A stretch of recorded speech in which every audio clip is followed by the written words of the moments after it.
국제정신분석가인 이무석 교수님이 마음이라고 하는 책에서 프랭클이라고 하는 한 사람의 일대기를 소개해주고 있습니다.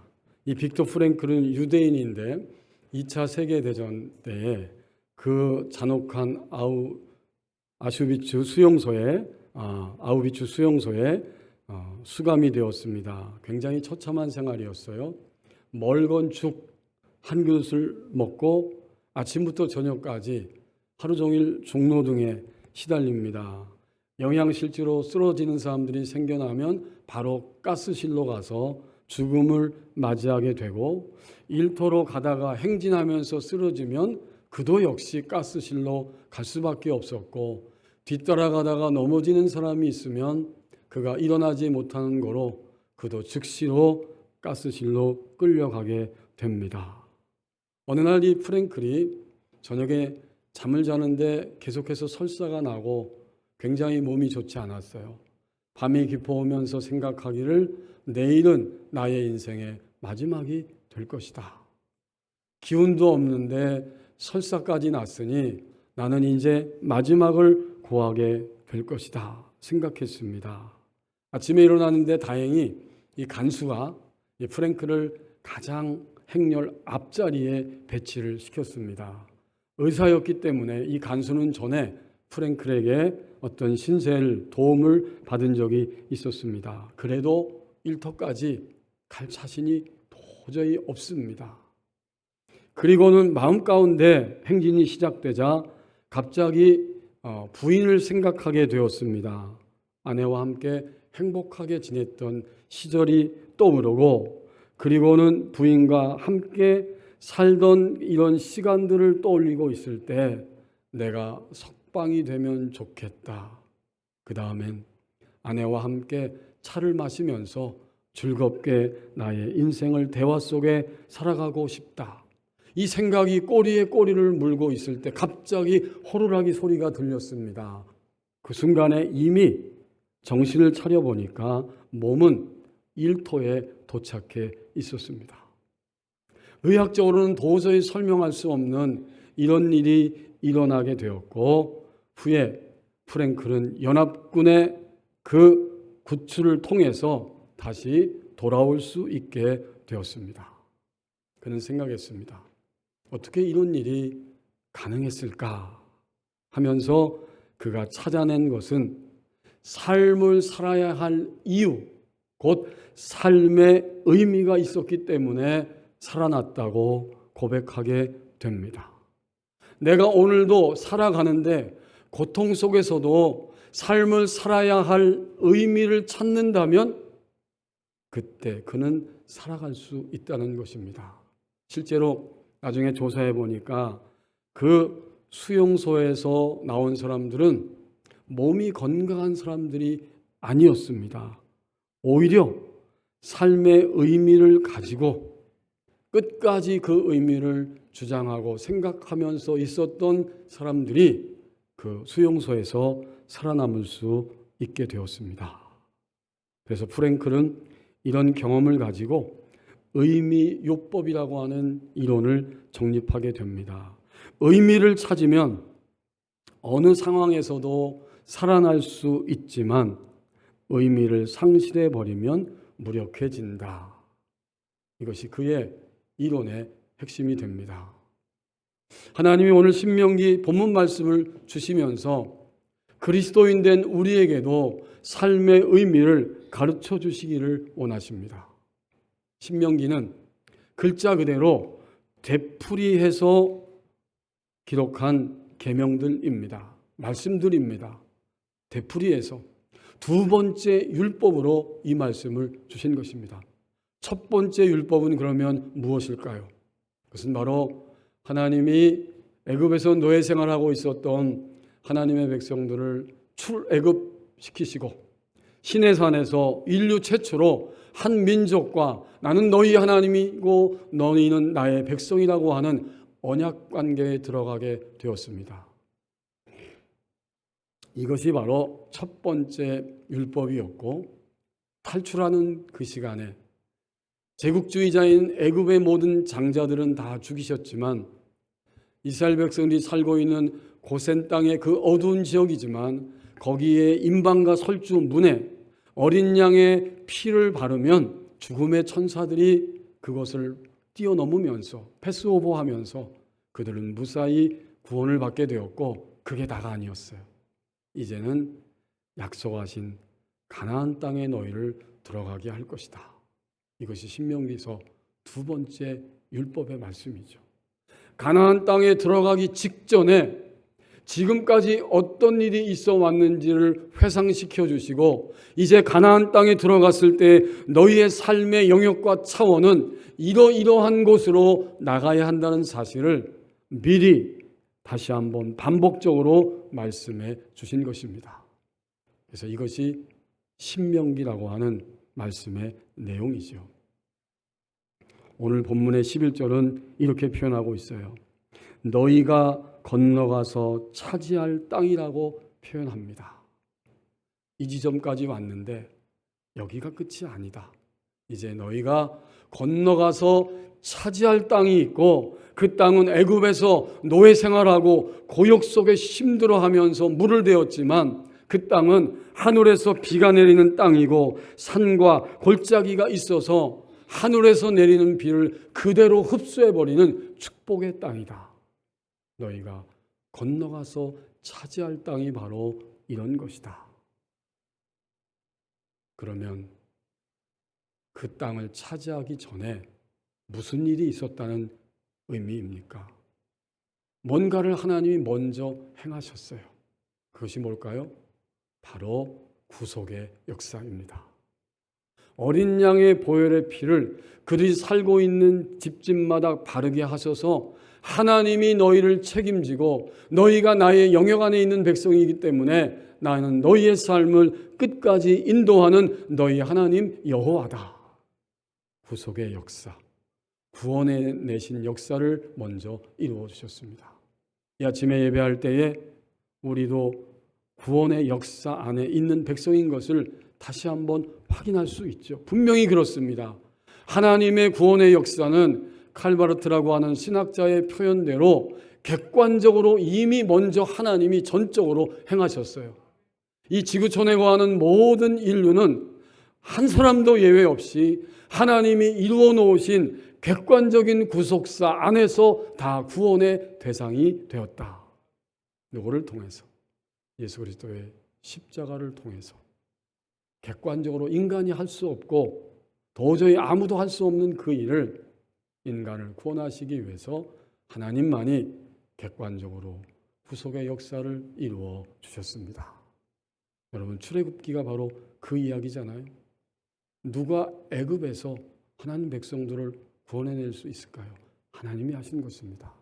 그 말은 예수 그리스도의 보혈의 피를 통해서 저와 여러분과 온 인류를 아직까지 문을 다 열어놓고 누구든지 나의 구원 안으로 들어올 수 있게 하셨고, 그 다음 단계는 하나님의 백성이 된 다음에는 두 번째로 각자에게 가장 알맞는 형태로 다가오셔서 말씀하시고 깨우쳐 주시고 우리 코에 그 호흡이 마치는 날까지 끊임없이 하나님의 백성으로 세워가시는 주관적인 구속의 역사를 행하고 계십니다. 이제 2026년이 시작될 때부터 오늘 7월 하나님을 예배하는 8월 첫째 주 하나님을 예배하는 이 시간까지 하나님 우리에게 무엇을 하셨을까요? 우리 각자를 구원하신 다음엔 그 다음엔 주관적으로 우리의 성품과 생각과 성향과 말들과 행동을 하나님의 사랑 안에서 하는 것이 되게 하시기 위해서 주관적으로 모든 환경을 통해서 나에게, 우리에게 다가오셨습니다. 이건 정말 주관적인 구속사예요. 우리 교우들께서 이미 알고 말씀하신 것처럼 첫째 아이와 둘째 아이는 너무나 다르죠. 셋째, 넷째는 더 다를 수밖에 없습니다. 첫 번째 태어난 아이들은 대부분 다 그런 건 아니지만 정석적입니다. 항상 주어진 틀대로 움직여요. 둘째, 셋째, 넷째 아이들은 이미 경험하고 본 것이 더 많기 때문에 두뇌가 더 빠르게 돌아가고 회전하죠. 성향이 다 다른 거예요. 누가 좋다 나쁘다의 문제가 아니죠. 그와 같이 구원받은 이후에 하나님은 우리의 성향을 아시고 어떠하든지 우리를 새롭게 주관적으로 다가오셔서 우리의 물질을, 우리의 건강을, 우리의 관계를, 이 모든 것들을 하나씩 관여하시고, 무조건 관여하는 게 아니라 먼저 말씀하시고 스스로 할 수 있는 기회를 주시고 거기에 반응하는 나의 모습을 바라보시면서 끊임없이 우리를 새롭게 하나님의 백성으로 만들고 세워 가십니다. 결국 이 구속사가 무엇인가 우리는 오늘 바로 실감하고 있습니다. 그것은 하나님의 면전에서 24시간 우리 하나님의 눈앞에 있죠.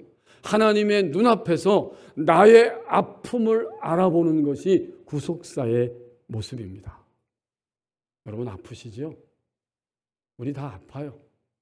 아프기 때문에 우리는 사람들에게 때때로 친절할 수 없고 뻣뻣하고, 아프기 때문에 우리는 누군가 나보다 더 나은 인생을 다른 사람들은 살아가고 있지만 나만 비참하다고 생각하게 되고, 아프기 때문에 우리는 마음속에 꿈틀거리고 올라오는 욕망들을 즐기기까지 하면서 제어하지 못하고 휘청거리는 이런 때를 지나가고 있고, 아프기 때문에 우리는 하나님의 신실하심보다는 나의 어떠함이 훨씬 더 커서 주님은 말씀을 들려주고 계시고 다가오고 계시지만은 그 말씀을 내가 금방 믿지 않습니다. 거절해버리고 거부해버리고, 어떤 때는 하나님보다 내가 훨씬 더 지혜롭습니다. 말은 안 하지만 에이 하고 하나님의 말씀을 제껴놓고 밀어버리기 시작합니다. 이게 우리의 실상이죠. 이게 우리의 아픔이에요. 하나님은 우리를 이렇게 보시면서 뭐라고 생각하실까요? 정확합니다. 아무개야, 너는 지금 너의 가정에서, 일터에서, 이곳저곳에서 움직이며 살고 있는데 너는 영적인 장애인이구나. 내가 나의 말씀을 신뢰하지 않고 나의 명령대로 움직이지 않고 나의 명령을 끝까지 거절하고 어떤 부분은 완전히 제껴놓고 행동하는 걸 보니까 너는 장애인이구나. 정확합니다. 우리는 지금까지 장애인이에요. 장애인을 비하하는 이야기가 아닙니다. 나의 실상을 하나님이 이렇게 보고 계신다는 거예요. 즉각적으로 주님의 말씀대로 감동대로 반응해드리지 못하는 나, 이게 바로 장애인이에요. 이러한 장애인된 나를 보실 때 하나님의 마음이 아프다는 것입니다. 구속사는 하나님의 말씀대로 행하지 못하는 나의 아픔이 드러나는 것이고, 또 구속사는 하나님께서 그러한 나를 보시면서 아파하시는 하나님의 아픔이 드러나는 것이 구속의 역사입니다. 그런 측면에서 오늘 11절 말씀은 분명히 우리에게 확인시켜 줍니다. 너희가 건너가서 차지할 땅은 하늘에서 내리는 비를 흡수하는 이러한 땅임에도 불구하고 너희는 여전히 그러한 실제적인 모습을 가지고 살아가고 있지는 않고 살아가고 있지는 못하다. 그러면 오늘은 무엇입니까? 오늘은 바로 내가 살아있는 동안에 하나님의 구속사를 점점 더 빠르게 알아볼 수 있는 날들을 우리에게 허락해 주고 계십니다. 이게 오늘 우리의 날들이에요.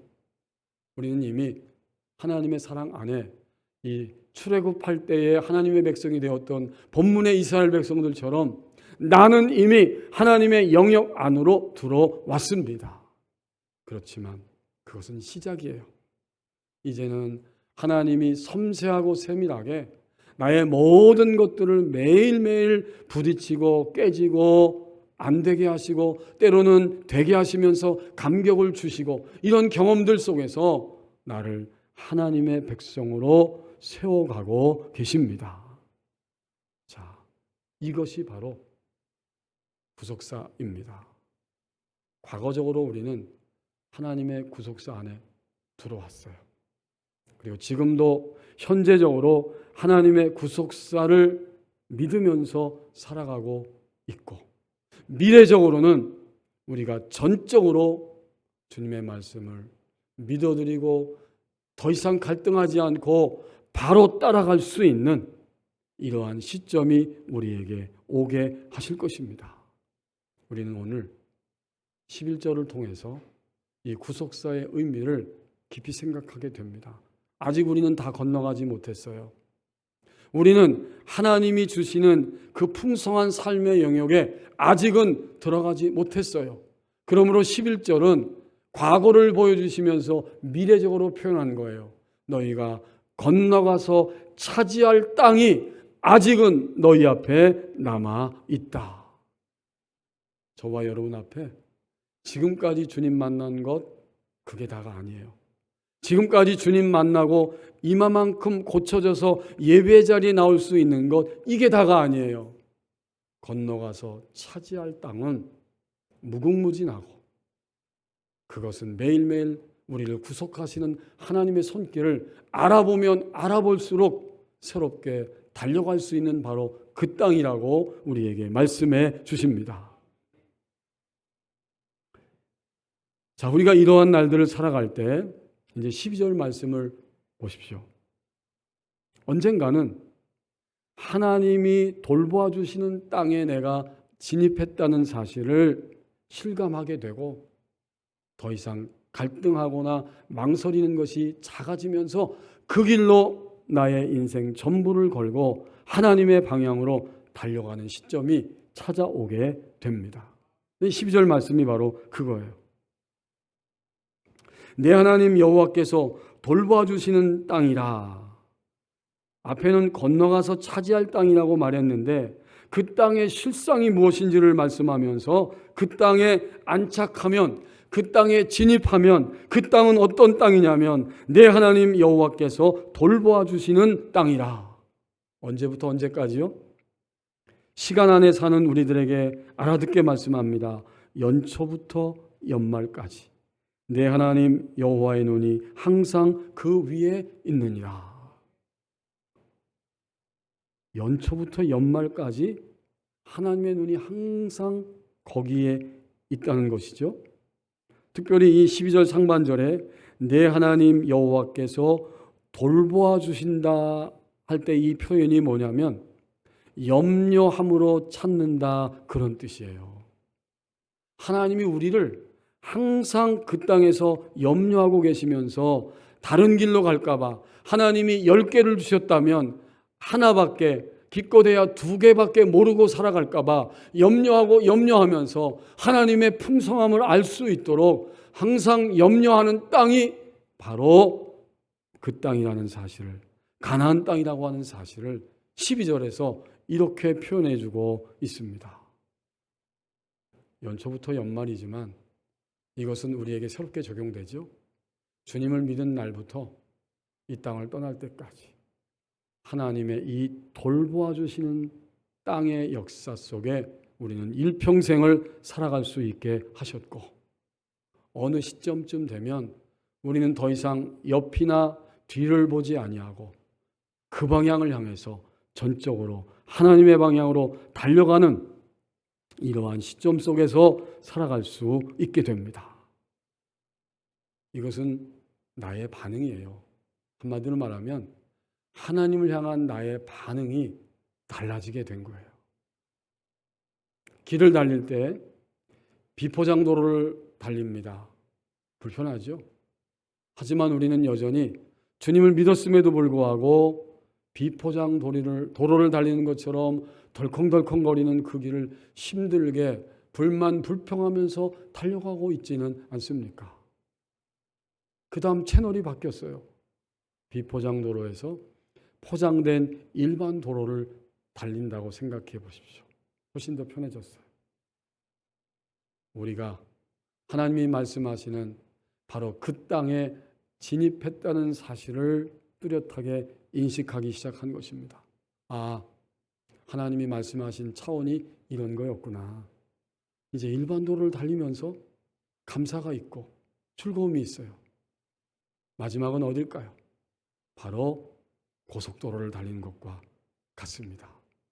제가 아시는 선배 목사님이 의정부의 병원에 입원하셔서 제가 이 법원리에서 문병을 간 일이 있습니다. 일주일에 한 번씩 몇 주 동안 갔었는데, 당연히 여기서 의정부를 가려고 하면은 가는 길이 여러 갈래입니다.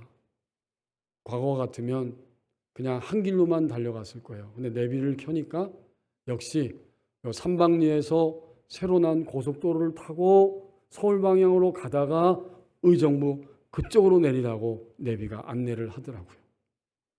당연히 그쪽으로 갔어요. 고속도로가 아직까지 밀리지 않기 때문에 제가 월요일 날 점심 조금 넘어서 갔는데 하나도 안 막히더라고요. 얼마나 운전하기가 편한지, 시간도 절약되고 굉장히 편하게 문병을 하고 돌아왔습니다. 언젠가 우리는 고속도로를 달리는 것처럼 우리의 마음도, 우리의 속사람도, 우리의 겉사람도 전인적으로 점점 더 평안하게 됩니다. 나 자신의 저항하는 아픔이 감소하면서 자발적으로 움직이려고 하는 이런 결단이 우리에게 찾아왔기 때문입니다. 전에는 주님 말씀을 거부했어요. 그리고 조금 더 지났을 때는 주님 말씀을 억지로 따라갔어요. 그런데 점점 달리면서 거부하지 않고 억지로가 아니라 자발적으로 주님이 말씀하셨기 때문에 달려갑니다. 주님이 말씀하신 것만 알고 달려갑니다. 이것이 점점 오늘 본문 12절 말씀처럼 하나님이 돌보아 주시는 땅에 진입했을 때에 우리 내면 안에서 일어나는 놀라운 일들입니다. 하나님이 거기까지 우리를 이끌어가기를 원하시는 거예요. 결코 모세와 백성들이 출애굽한 것에 만족하는 것이 아니에요. 출애굽한 이후에는 이제는 하나님이 달려가게 하시는 그 땅으로 들어가서 거기서부터 나의 인생이 달려가게 하십니다. 이렇게 될 때 내가 그것을 알 수 있는 뚜렷한 증거가 있어요. 지금 예배하는 나 자신이 내가 과연 12절에서 말씀하고 있는 내 하나님 여호와께서 돌보아 주시는 땅, 하나님이 염려함으로 찾아주시는 그 땅에 나는 현재 들어와서 나의 믿음 안에서 믿음의 길을 걸어가고 있는 것일까? 어떻게 알 수 있을까? 알 수 있어요. 우리는 내가 그 땅에 진입하기 시작했고 점점 더 진입한다면 내 안에 점검하는 마음이 뚜렷하게 생겨나기 시작합니다. 우리가 어딜 가든지 먼저 여행길을 가면 가기 전에 점검하지요. 똑같아요. 이제 나의 일생은 하루하루 하나님의 구속사가 있는 날들임을 알아보면서 나를 점검하고자 하는 마음의 소원이 불부터 올라오고 그것이 뚜렷한 기준이 되어서 그 기준대로만 움직이면 나의 인생은 하나님 앞에서 돌봐주시는 땅에 진입하였고 거기서 나는 달려가고 있다. 이것을 확인할 수 있습니다. 첫 번째로 내 마음에 자연스럽게 들어오는 입혀지는 점검의 확신과 내용이 무엇이냐면 하나님의 사랑이 여기에 현재 나의 현실에 함께함을 확신합니다. 여러분 굉장히 쉬운 이야기지만 그게 전부예요. 월요일부터 토요일까지 혹시 어떤 시간들을 지내오셨습니까? 쓰라리고 두렵고 아프고 억울하고 답답한 시간들을 지내오셨습니까? 아니면 찬양하며 노래를 부르며 시간들을 지내오셨습니까? 그런데 우리 그리스도인이 아니면 해당이 안 돼요. 그러나 주님의 사랑 안에 들어온 우리들에게는 자연스럽게 나의 마음에 형성되는 뚜렷한 기준이 있게 됩니다. 그것을 내가 발견하게 되는 거예요. 하나님의 사랑이 여기에 내 마음의 현실, 환경의 현실 무엇이든지 여기에 나와 함께 하신다. 이 확신이 뚜렷해집니다. 그 다음 두 번째는, 그렇다면 지금 내가 하나님을 사랑하는 행동은 무엇인가? 이걸 묻게 돼요. 여러분 정말 묻고 계십니까? 수많은 기도의 제목이 있고 수많은 일들을 우리가 매일매일 경험하면서 지나가는데, 지금 이 현실에서 내가 하나님을 사랑하는 행동은 무엇인가? 100% 그것과 똑같은 수준에서 또 하나의 질문을 하게 됩니다. 지금 여기서 사람을 사랑하는 행동은 무엇인가? 어떠세요, 여러분? 동의가 되세요? 저는 이 두 가지 기준이 이론적으로는 알고 있었지만 요즘에 와서 계속적으로 한 주간 동안 제 마음에 부딪혀 왔습니다. 예수님 믿고 산다는 게 뭐야? 목사님, 장로님, 권사님, 집사님 다 좋습니다.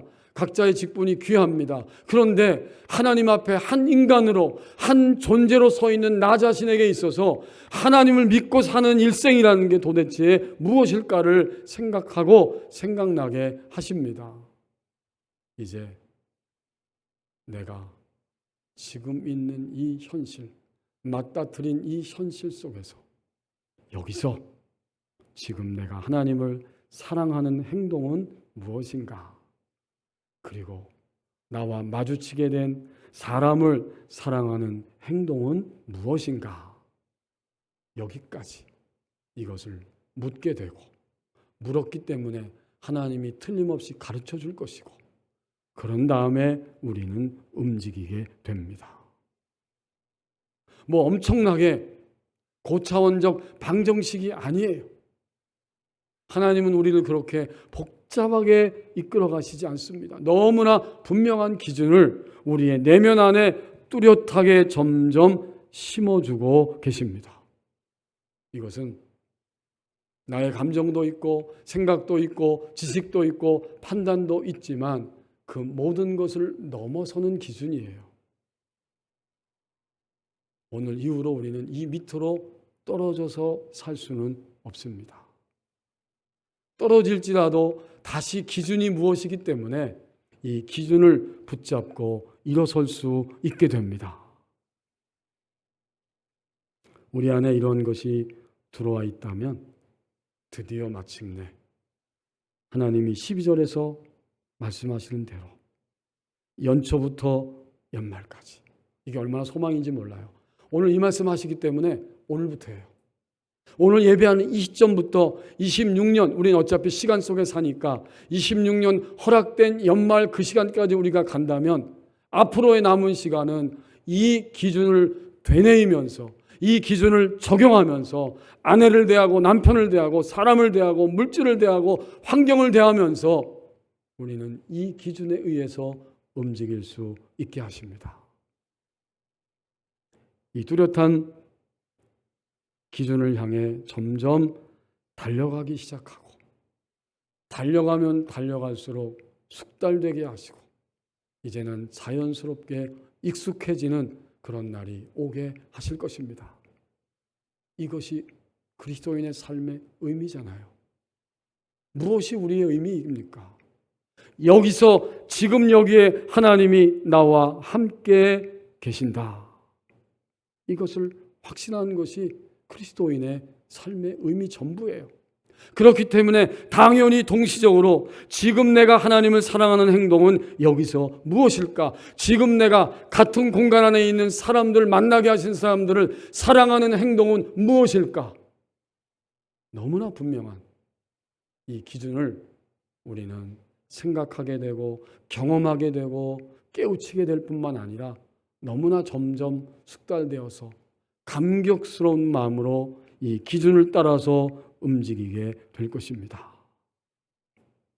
그러면 어느 순간부터는 구속사의 마지막 정점에 도착하게 될 것입니다. 구속사는 복잡한 이야기가 아니잖아요. 나를 구원하신 이가 이야기가 구속사예요. 객관적으로 구속사를 이루셨고 주관적으로 오늘도 나에게 끊임없이 다가오고 계시는데, 그러면 구속사의 마지막 정점은 도대체 무엇이란 말인가? 구속사의 정점이 있어요.